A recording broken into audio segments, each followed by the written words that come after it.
5 اگست کے بعد کہ آپ نے پوسٹ کی بات کی، تو یہ پوسٹ کون لگوا رہا ہے؟ دیکھیں، پوسٹ لگواتے ہیں خان صاحب کے میسیجز کے تحت جو امریکہ میں بیٹھے ہوئے ہیں ان کو پیغام دیا جاتا ہے اور وہ لگا دیتے ہیں، لیکن بعض اوقات وہ لوگ زیادتی بھی کر جاتے ہیں۔ اب تو شیخ وقاص خود کہتے ہیں نا کہ ان کی اپروول کے بغیر کچھ بھی سوشل میڈیا پر نہیں لگتا۔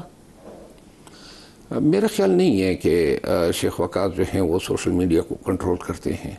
سوشل میڈیا کو میری ذاتی رائے میں خان کی ٹیم ہی کرتی ہے اور ان کا رابطہ خان کی بہنوں کے ذریعے ہے، اور ڈائریکٹ بہنوں کے ساتھ رابطے میں۔ ٹھیک، 2 دن پہلے جو میں نے آغاز میں بھی بتایا، پارٹی میں آپ کی واپسی کے حوالے سے خبریں چلی، آپ نے بھی اس حوالے سے انٹرویوز دیے مختلف، وہاں پر آپ نے تذکرہ کیا، لیکن عمیر نیازی صاحب نے اس حوالے سے ایک بات کی ہے اور وہ یہ کہہ رہے ہیں کہ دعویٰ کر رہے ہیں بلکہ وہ آپ کے بارے میں، تصحیح کر دوں عمیر نیازی صاحب کی، وہ بھی موجود تھے لیکن نوز لابی میں ہی موجود تھے، ایک سائڈ پہ ہم تھے۔ لیکن میں بتا دوں، ان کو پتہ نہیں ہے اور انہوں نے شاید غلط بیانی کی ہے، اس اجلاس میں جس میں مجھے میں بلایا گیا موجود تھا، اس میں تھے محمود خان اچکزئی صاحب، بیرسٹر گور صاحب، عامر ڈوگر صاحب، یہ ہمارے قصور سے ڈاکٹر صاحب ہیں، ایم این اے ہیں، وہ تھے، نثار جٹ صاحب تھے، شاندانہ گلزار صاحبہ تھی، شہریار افریدی صاحب تھے، مستقیل صاحب تھے، اس کے علاوہ ہمارے دیر کے ایم این اے تھے، ہمارے اسفات کے ایم این اے تھے، بنو کے نسیم علی شاہ صاحب تھے۔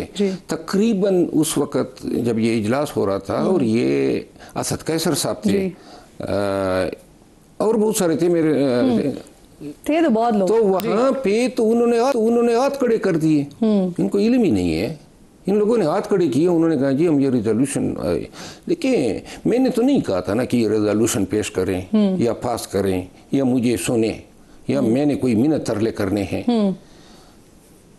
میں وہاں جو میرے ان کے ساتھ ڈائیلاگ ہوئے 3 باتوں پہ ہوئے۔ پہلا ڈائیلاگ میرا یہ تھا، میں نے ان سے سوال کیا کہ آپ کی ذمہ داری ہے کہ اس کروشل ٹائم میں بجائے اس کے کہ آپ یہ دیکھیں کہ کوئی ناراض ہو جائے گا، خان کو حقائق کیوں نہیں بتاتے ہیں؟ یہ بات ہی پوری قیادت کو میں نے کہی۔ میں نے کہا اگر کل پارٹی ڈوبتی ہے تو یہ وقت واپس نہیں آئے گا، تو لہٰذا بتائیں نا کہ پارٹی کی کیا حالات ہیں، تقسیم ہیں، سازشیں ہیں، ڈویژنز ہیں، مناصب پہ چینا جپٹی ہے۔ دوسری بات میں نے یہ کی کہ آپ نے 5 اگست کی تحریک کا جو عشر دیکھ لیا ہے، تو میں نے آپ لوگوں کے ساتھ تحریک چلائی، آپ کی کمپینیں کی ہیں پارٹی کی، تو بھول گئے کہ لاکھوں لوگ میرے ساتھ نکلا کرتے تھے۔ تو کیا آپ کو احساس نہیں ہے کہ مجھے سائڈ پہ کر کے آپ نے پارٹی پہ یا اپنے پیروں پہ کلاڑی ماری ہے؟ یہ دوسری بات تھی۔ اور تیسری بات جس پہ انہوں نے یہ کہا کہ جی ہم ریکمینڈ کر رہے ہیں خان کو، لیکن آپ کو بھی ریکویسٹ کرتے ہیں کہ آپ بیان نہیں دیں گے، تو میں نے انہیں کہا کہ اگر کوئی میرے خلاف بیان دے گا تو میں بیان کا اس پہ سب ہنس پڑے۔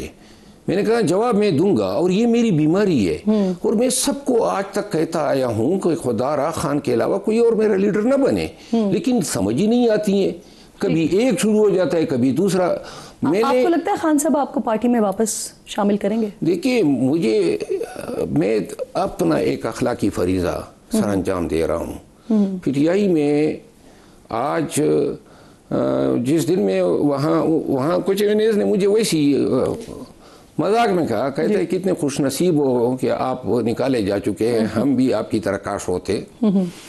پی ٹی آئی جو ہیں وہ 9 مئی کے حالات سے آج کل پھر 2-4 ہیں، اتنا بڑھ چکا ہے۔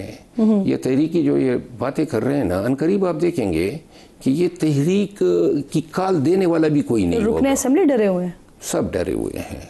دیکھیں آدھے اراکین اسمبلی تو اٹک کراس ہی نہیں کر رہے ہیں۔ ٹھیک، اچھا آپ جو بات کر رہے ہیں نا سر، ابھی کل میرے پروگرام میں 2 روز پہلے فردوس شمیم نقوی صاحب موجود تھے، اور جب میں نے ان سے آپ کے حوالے سے سوال کیا، کیونکہ آپ کی معطلی کے نوٹس پر جو سائن تھے وہ بھی انہی کے بڑے ہی فخر سے بتایا کرتے ہیں، جی، تو میں نے ان سے آپ کے حوالے سے سوال کیا تو انہوں نے کہا کہ آپ تو پہلے بھی 3-4 دفعہ معافی مانگ چکے ہیں، پارٹی میں واپس آنے کے لیے ویسے ہی آپ تیار رہتے ہیں، پہلے بھی 3-4 دفعہ معافی مانگ چکے ہیں اور ابھی بھی تیار ہیں۔ تو ذرا سن لیں انہوں نے کیا کہا، پھر آپ رسپونڈ کیجیے گا، سنوائیے۔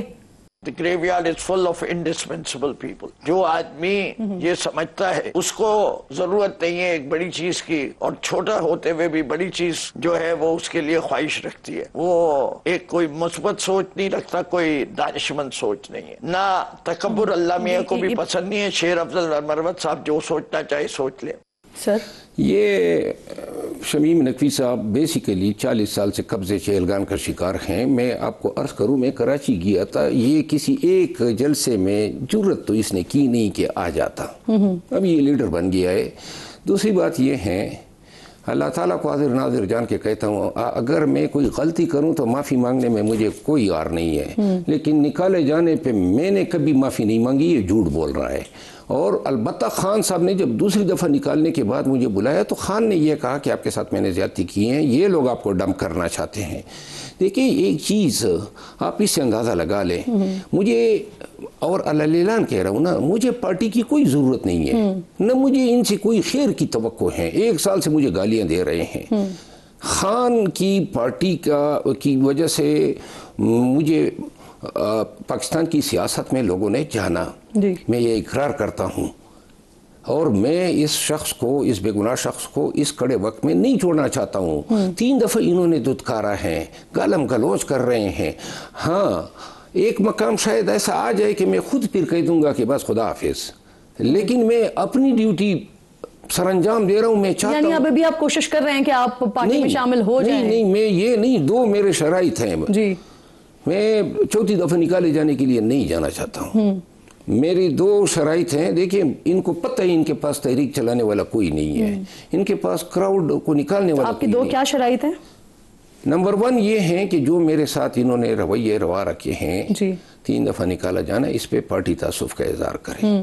اور نمبر 2 احتجاج کے لیے جانا چاہتا ہوں، کوئی مجھے مناسب درکار نہیں ہے، اور احتجاج کی ذمہ داری میری ہوگی، کسی کی دخیل کاری مداخلت مجھے منظور نہیں ہے۔ اگر یہ منظور ہے تو میں ان کے ساتھ ہوں، منظور نہیں ہے تو پھر یہ جانے ان کا کام جانے۔ صحیح، شیر افضل مروت جو ہے وہ احتجاج کو لیڈ کرنا چاہتے ہیں، اور دوسرا یہ کہ جو کچھ رویہ انہوں نے آپ کے ساتھ رکھا اس پہ معافی مانگے یا اس پہ تعصب کا اظہار کرے، یہ آپ کی 2 شرائط ہیں، جس کے بعد آپ پارٹی کا حصہ بن جائیں گے۔ اب دوسری طرف کیا سوچ رہے ہیں وہ ایک الگ بات ہے۔ اب سر تھوڑا سا آگے بڑھتے ہوئے بات کرتے ہیں، ذرا وزیر مملکت ہیں حذیفہ رحمان صاحب، وہ ایک دعویٰ کر رہے ہیں اور وہ کہہ رہے ہیں کہ باقاعدہ طور پر خان صاحب سے کچھ میٹنگز ہوئیں، کچھ اہم میٹنگز ہوئیں، اس کے بعد وہ یورپ جانا چاہتے تھے لیکن حکومت کی طرف سے ان کو مڈل ایسٹ کی طرف جانے کی آفر کی گئی، خان صاحب نے اس پہ انکار کر دیا، اب کیونکہ عرب ملک بھیجنے کی کوشش کر رہی تھی حکومت۔ آپ کے علم میں ہے ایسی کوئی میٹنگز ہوئی، کوئی آفر ہوئی، خان صاحب یورپ جانا چاہتے تھے، حکومت کہیں اور بھیجنا چاہتی تھی، اور پھر یہ معاملہ فائنلائز ہوا نہیں؟ یہ فروری 2025 کے بعد اگر ڈیولپمنٹ ہیں تو میں فروری 2025 کے بعد خان صاحب سے نہیں ملا ہوں، تو میرے نوٹس میں ایسی کوئی چیزوں کا مجھے علم نہیں ہے کہ کوئی ڈائیلاگ ہوا، کوئی آفرز ہوئی۔ البتہ ایک چیز کے حوالے سے میں کہہ سکتا ہوں کہ خان صاحب ڈائیلاگ کے معاملات پہ ایک وقت میں ایک فیصلہ کر لیتے تھے، لیکن جب تھوڑی بہت چینجز ہو جاتی تھی یا کوئی ایسے رویے آ جاتے تھے تو خان صاحب پھر دوسرا فیصلہ لے لیتے تھے۔ بات وہ یہی کر رہے تھے کہ رات کو فیصلہ کچھ اور ہوا لیکن اگلے دن آ کے انہوں نے کوئی اور بات کر دی، تو اس کی وجہ سے پھر یہ معاملہ پورا کٹائی میں پڑ گیا۔ اس پورے معاملے کا آپ کو علم ہی نہیں ہے۔